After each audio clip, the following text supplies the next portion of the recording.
A arte e a criatividade são, desde que eu me conheço, os carris que guiam a minha vida. Eu literalmente não me lembro de ser gente sem estar a desenhar, a pintar ou interessar-me por atividades artísticas no geral. A arte foi e continua a ser a personagem principal da minha vida. E como para mim isto é tudo tão normal, às vezes tenho alguma dificuldade em perceber em que momentos da minha vida é que eu recorro à arte ou depende da criatividade. Então fiz o exercício de dissecar a minha rotina e percebi que elas estão constantemente à minha volta. O que é algo que me agrada bastante, não vou negar. Por isso, achei giro partilhar convosco de que formas específicas é que a arte e a criatividade entram na minha rotina. Portanto, vamos lá. A primeira é a mais óbvia, que é literalmente o meu trabalho, que é tatuar. Bom, aqui estou eu, no estúdio mais bonito de Lisboa, o Okapi Studio.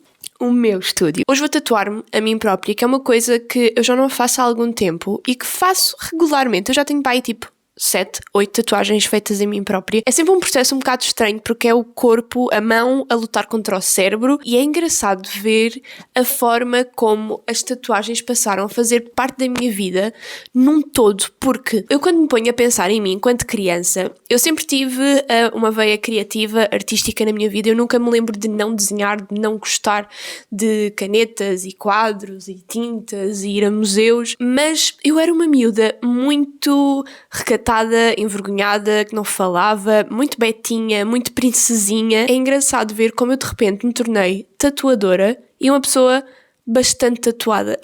Eu comecei a tatuar-me aos 19 anos, achava que ia fazer só uma pequenina tatuagem e de repente eu fiz a primeira e é o que eu digo a todos os meus clientes, o problema é fazer a primeira porque é um vício desgraçado, mas eu percebi com a minha primeira tatuagem que era uma forma de eu me expressar ao mundo. Eu digo sempre isto a toda a gente e é bué piroso, mas eu juro que sinto que isto é verdade, que é cada vez que eu me tatuo, a cada tatuagem que eu faço, eu sinto que é um pedacinho de mim que estava perdido e que eu encontrei. É incrível perceber como uma tatuagem, um desenho, uma frase simples tatuada no meu corpo me dá tanta confiança em mim própria e me faz sentir mais eu. É do género, era suposto eu ter nascido tatuada, mas não nasci tatuada porque ninguém nasce tatuado. Então eu estou a resgatar as tatuagens que era suposto eu ter no meu corpo. Percebe o que eu quero dizer? Isto é bué chalupa, não é? Eu nunca soube bem o que é que queria fazer da vida. Eu sabia que teria de ter a ver com desenho de alguma forma, com arte de alguma forma. E a verdade é que na adolescência eu comecei a ter algum fascínio pelas tatuagens. Nunca pensei que a minha vida profissional passasse por aqui. E é engraçado perceber como realmente a vida muda num piscar de olhos e de repente eu estou aqui a tatuar há 5 anos um trabalho que, apesar de não ser o sonho da minha vida, me deixa muito feliz. Enquanto pessoa, o poder que as tatuagens têm em mim é uma cena mesmo fora de série. Então, vou fazer 2 tatuagens hoje, se aguentar até o fim, porque eu quero ter mais 2 tatuagens para o verão. E não quero tatuar no verão. Raramente consigo cumprir esta promessa que faço a mim mesma todos os anos, mas todos os anos tento. Isso é que conta, não é? A intenção conta. Bora tatuar.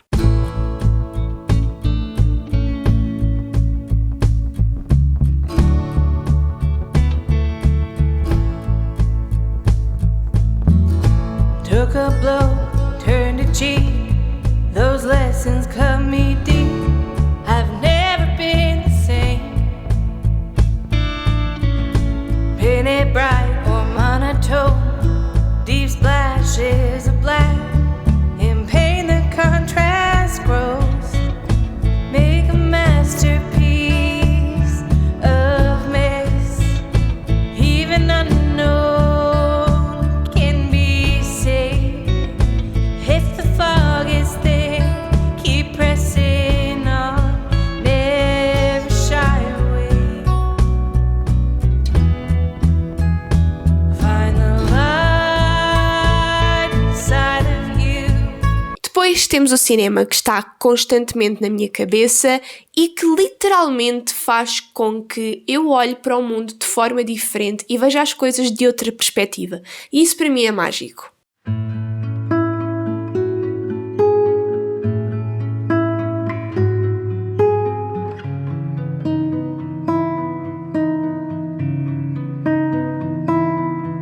O cinema entrou na minha vida já relativamente tarde, porque eu só comecei propriamente a ver filmes como deve ser quando comecei a namorar com o Ricardo, que é uma pessoa completamente apaixonada e obcecada por cinema. Quando ele me começou a mostrar os filmes que ele gostava, ou a sugerir filmes para eu ver, foi quando eu percebi, então ver filmes é isto. O cinema é provavelmente a minha coisa favorita de fazer enquanto entretenimento. Sempre que eu e o Ricardo temos tempo livre, é ao cinema que nós gostamos de ir, ou se não tivermos nada que queiramos ver no cinema, ficamos em casa a ver filme. E foi sem dúvida das coisas que mais me custou quando eu comecei a ter o tempo mais limitado, foi a não conseguir ver tanta quantidade nem quando queria as coisas que eu queria ver. Eu sinto que o cinema me ajuda a encontrar a beleza nas coisas mais simples, porque através da imagem, da construção, da narrativa, da fotografia, da luz, das cores, consegue-se transmitir coisas que a olho nu passam despercebidas ou que parecem não tão bonitas através de uma imagem, de um filme com a banda sonora certa. Tudo o que compõe um bom filme, todos os elementos, quando estão presentes e bem feitos, bem pensados, bem montados, levam-vos completamente para outro mundo e fazem-vos ter acesso a perspectivas que vocês nunca tinham pensado antes. Eu já vi filmes mesmo que mudaram a minha percepção em relação às coisas, ao mundo, à vida, que me deixaram a pensar durante dias e dias, me fizeram sair do cinema e não ter capacidade de falar por ainda estar a tentar absorver tudo. E eu acho que é tão mágico um conjunto de sons e de imagens que foi idealizado por uma ou duas pessoas e feita por um trabalho de equipa por outras tantas, chegar até nós como um produto terminado, com uma capacidade de nos fazer entrar noutra dimensão. E eu acho que o poder do cinema é mesmo incrível e eu sinto que se alastrou para muitas áreas da minha vida e acaba por influenciar muito a forma como eu vivo, como eu falo, as músicas que eu decido ouvir, as coisas que eu gosto de escrever, a forma como escrevo sobre elas. Eu acho que é mesmo fascinante termos a possibilidade de, ali em 2 horas, 3 horas, quando os filmes são maiores, apesar de parecer muito tempo, é muito pouco tempo para se contar uma história. E nós sabemos disso porque temos acesso a séries, por exemplo, muitas delas com muitas temporadas. E eu acho que ter a capacidade de fazer isso num filme de 1h30, 2 horas, é incrível. Toda aquela atenção aos detalhes que existe no cinema e que faz mesmo a diferença de a música certa, começar no momento certo, o plano estar certo, a luminosidade e depois todas as mensagens que às vezes são passadas nas entrelinhas dessas decisões todas.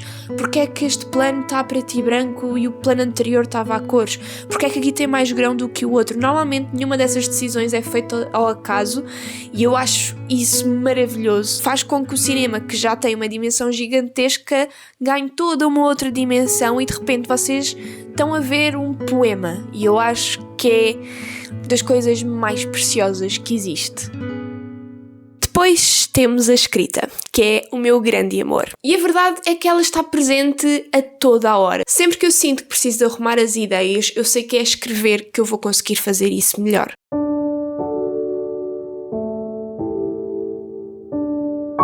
A escrita sempre fez parte da minha vida. Eu lembro-me de ser pequenina e ter aqueles diários com cadeado onde eu ia escrevendo o que se passava na minha vida e o que eu achava muito dramático, mas só na adolescência é que ela entrou na minha vida de uma forma bem mais profunda, quando eu passei por uma fase um bocadinho difícil, bastante difícil, e vi na escrita uma forma de refúgio. Comecei a escrever de forma literalmente obsessiva. Eu gastava um caderno por mês ou mais a escrever o que me ia na cabeça, a tentar procurar respostas ou simplesmente a exteriorizar aquilo que eu estava a sentir e com o qual não estava a conseguir lidar. E eu digo mesmo que a escrita nessa altura salvou a minha vida e salvou mesmo. Acabei sem saber por escrever um livro. Depois de alguns meses eu vi a quantidade de cadernos que tinha e pensei que se passasse aquilo para o computador provavelmente conseguia editar um livro e foi isso que fiz. Tenho o meu livro, apesar de ser estranho, que embora já tenha saído há algum tempo e que tenha lá muita coisa com a qual eu já não me identifico, ter sido uma autopublicação que obviamente tem muitos problemas,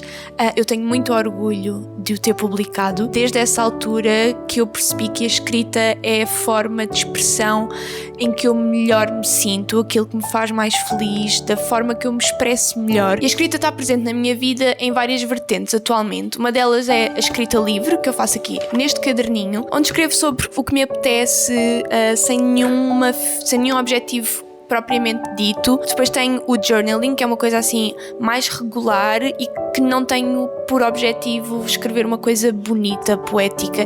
É simplesmente aquilo que me vai na cabeça, quase como um diário. E mais recentemente comecei também a escrever artigos de opinião na Reconhecer o Padrão, que é uma revista online, e que é uma coisa que me tem tirado um bocadinho da minha zona de conforto, mas que me tem sabido muito bem fazer. O meu objetivo principal é, obviamente, escrever o meu segundo livro, que é uma coisa que eu quero há imenso tempo e infelizmente nos últimos anos tem sido muito complicado por variedíssimas razões. Eu sinto que sou completamente fascinada pelas palavras, pela construção frásica, pela construção de narrativas e de personagens, e isso faz com que eu esteja sempre muito atenta e dê muito valor a tudo o que está à minha volta. Quando as pessoas falam comigo, eu presto atenção a como é que elas falam comigo, não de uma maneira julgadora de deixa-me ver se esta pessoa sabe falar português, mas às vezes há pessoas que conseguem transmitir ideias ou experiências de uma forma mesmo bonita através das palavras. Eu tenho um fascínio por isso. Faz-me também estar bem mais atenta a, sei lá, letras de canções, a diálogos nos filmes e, obviamente, quando leio livros estou sempre muito atenta à forma como o autor constrói as frases, as palavras que decide usar, e eu sinto que ver beleza nas palavras é uma forma de eu encontrar beleza em quase tudo à minha volta. Muito aliada à escrita está também a leitura. São da mesma família, não é? Foi um hábito que voltei a incluir na minha vida há cerca de 2 anos e que honestamente só me tem trazido coisas boas. Melhorou a minha vida em tanta coisa que é um bocadinho difícil de explicar. Nestes 2 anos eu já li tanta coisa maravilhosa que eu sei que nunca me vou esquecer, e esse sentimento não se consegue com muitas coisas, e por isso é que eu dou tanto valor à leitura.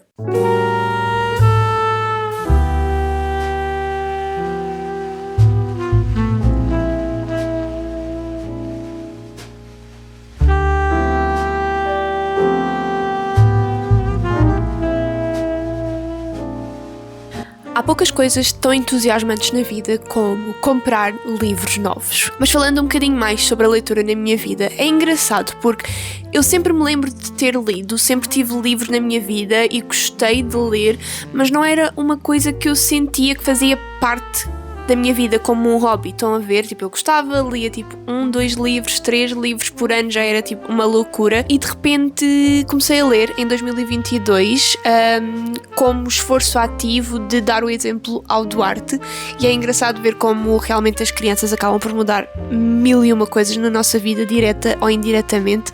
O facto de eu ter notado desde sempre que ele tinha um interesse por livros fez com que eu tivesse vontade de manter esse interesse, e cheguei à conclusão de que a maior forma de o fazer era ler ao pé dele. Então foi assim que começou, e já estou nisto há 2 anos. Comecei com o desafio de ler um livro por mês, e isso para mim já era algo completamente quase inatingível, porque eu nunca na vida tinha feito, e eu consegui manter e cumprir esse desafio nestes 2 anos que passaram.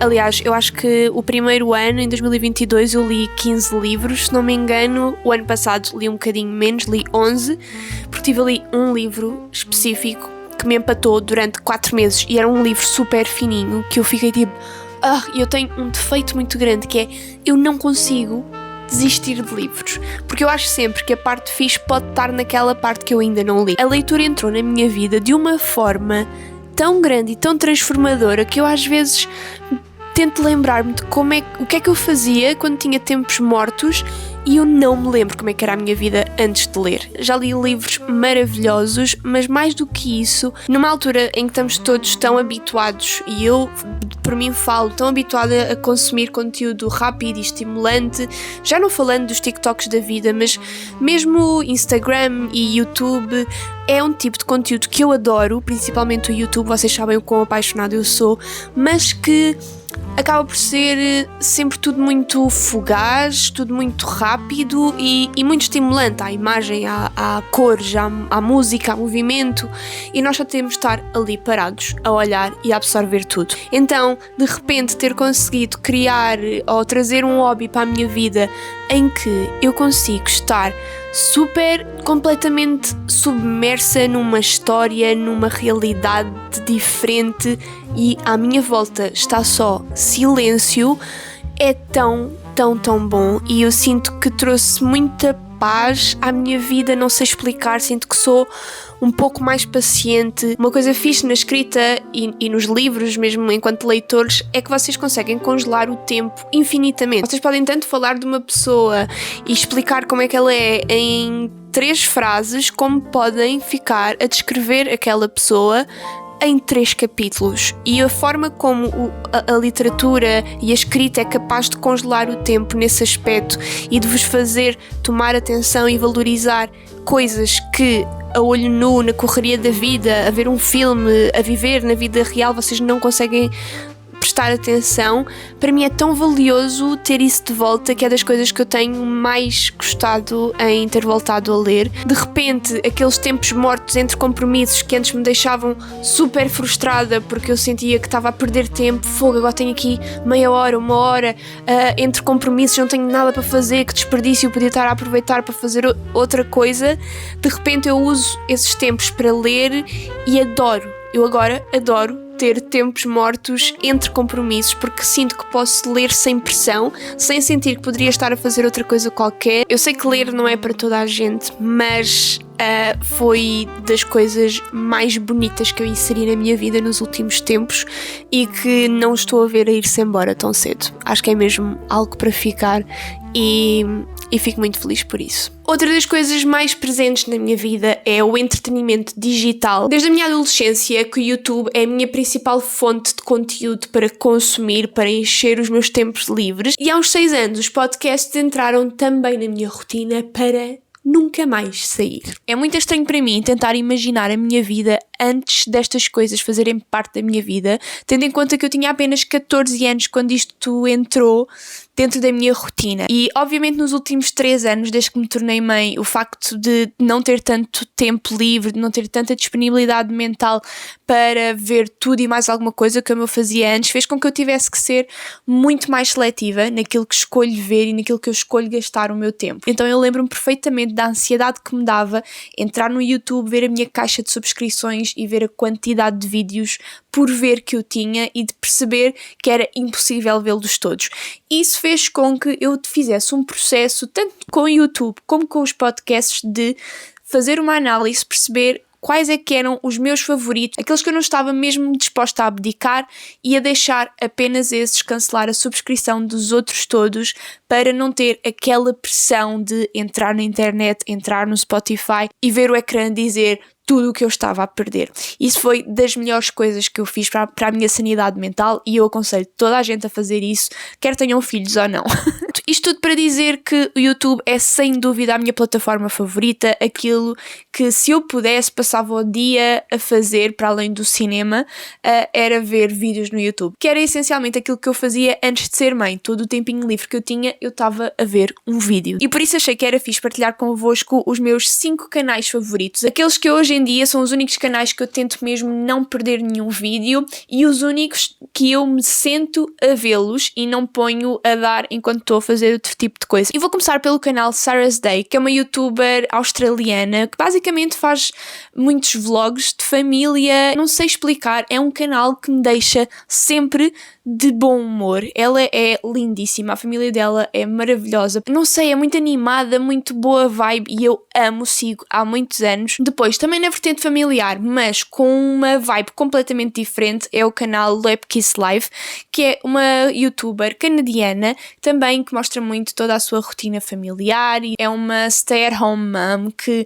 tem 4 filhos, que dá aulas à filha mais velha, é muito religiosa e isso é um tema que ela frequentemente aborda nos vídeos, o que é interessante, tendo em conta que eu não sou religiosa, muito pelo contrário, eu não acredito em nada. Algo nos vídeos dela, a estética, a calma, me atraem e estes são sem dúvida os meus 2 canais favoritos no mundo. De seguida temos o canal Annabelle Gao, que é uma rapariga americana / chinesa, se não me engano. Eu adoro os vídeos dela, principalmente os vlogs, são muito crus e ao mesmo tempo muito poéticos. Ela é uma das minhas principais fontes de inspiração no que toca a vídeos do YouTube, principalmente a vlogs. De seguida temos o canal By Sofia Oliveira, que obviamente é uma youtuber portuguesa, e eu sigo a Sofia desde o início. Ela criou o canal pouco tempo depois de mim, e eu lembro-me na altura ela ter começado logo em bom, e de eu ter começado a seguir o canal dela e ter pensado, fogo, onde é que esta rapariga vai chegar, e ter ficado logo muito atenta, muito expectante, e obviamente ela chegou onde chegou, a edição, a luz, a imagem, as ideias, os discursos, é tudo muito, muito bem feito, muito moderno, é daqueles canais que eu tenho mesmo no topo da minha lista, e ela é incrível, é sem dúvida uma das maiores inspirações no YouTube em geral e no YouTube em Portugal, sem dúvida alguma. E por último, temos a minha querida amiga Mariana Gomes, que não está nesta lista por ser minha amiga, mas sim por ser uma youtuber maravilhosa também desde o início. Eu sigo-a pai desde 2016, 2017, à semelhança da Sofia Oliveira, mas numa vertente diferente, porque a Mariana tem um estilo de vida mais artístico. Os vídeos dela também têm essa vertente mais artística, se calhar um bocadinho mais contemplativa, mais calma, mais diálogo corrido. Não sei, os vídeos da Mariana são...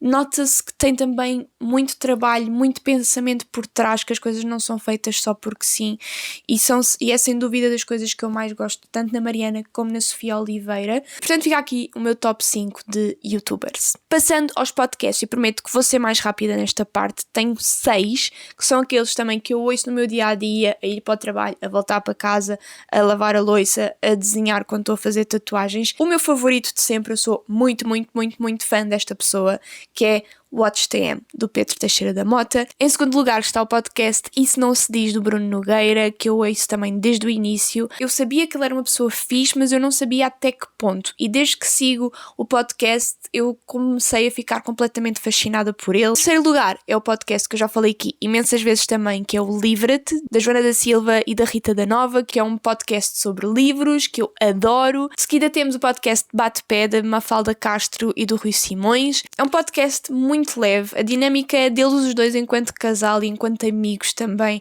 é muito engraçada. Depois temos o Fuso, da Bumba na Fofinha, que obviamente é hilariante porque ela é hilariante. E por fim temos o Ar Livre, do Salvador Martinha, que também é um podcast que eu ouço há bué de tempo. Eu sinto que foi dos primeiros podcasts que eu comecei a ouvir. Consumir arte diariamente ou conteúdos criativos é algo que, na minha opinião, muda literalmente a química do nosso cérebro. Ajuda-nos a ver para lá do que se vê, a abrir horizontes, a desconstruir ideias e preconceições acerca de quase tudo. E a verdade é que eu não conheço a vida sem isso, e ainda bem. Faz-me muita confusão a ideia de viver de uma forma superficial, de ver as coisas e aceitá-las tal como elas são e nos parecem, sem tentar aprofundar um bocadinho mais. Eu acho que o facto de eu sempre ter estado de alguma forma incluída no meio artístico faz com que eu tente aprofundar quase tudo à minha volta. E sim, às vezes é um bocadinho incómodo, às vezes é um trabalho inconsciente o tempo inteiro, mas eu acho que se consegue encontrar tanta beleza escondida, mesmo nas coisas más, que o saldo é positivo. As coisas maravilhosas que eu já vi, que eu já li, que eu já ouvi, por ter este interesse artístico, mudaram as minhas relações, a minha forma de encarar a vida e a minha forma de criar coisas também. E obviamente há muitas outras formas de consumir conteúdo artístico e criativo. Podemos ir a museus, ir ao teatro, ir a concertos, desenhar, dançar. Mas a minha escolha para este vídeo foi mesmo partilhar o que é que existe na minha vida de forma constante e o que faz de mim aquilo que eu sou. E por isso espero que tenham gostado e vemo-nos no próximo vídeo.